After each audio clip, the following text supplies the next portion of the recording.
Today is Good Friday, perhaps the saddest, most sobering day of the year for those of us who are Christians. I encourage you to read today all of Matthew chapter 27. Matthew 27 takes us from Jesus before Pilate all the way through to the burial of Jesus after the crucifixion. And it's hard to read. It's hard to read about what Jesus suffered and endured and his painful and humiliating death on a cross. Our verse for the day is Matthew chapter 27, verse 46. And about 3 o'clock, Jesus cried with a loud voice, Eli, Eli, lema sabachthani. That is, my God, why have you forsaken me?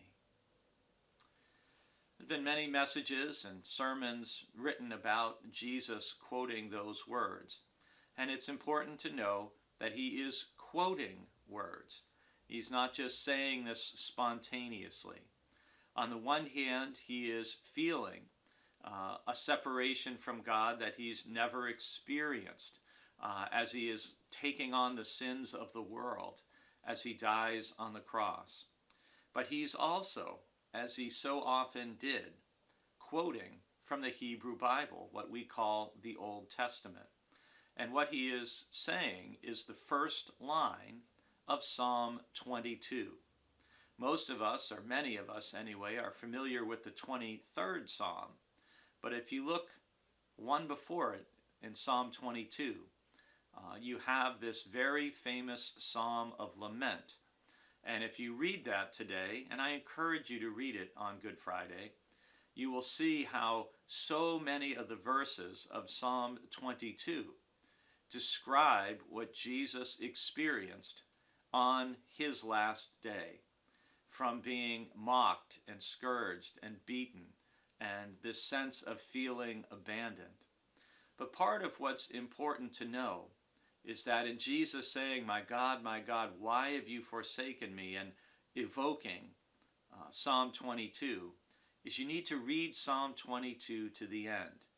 Because Psalm 22 affirms that despite all the terrible things that happen, both to the psalmist and are happening to Jesus, that faith will triumph.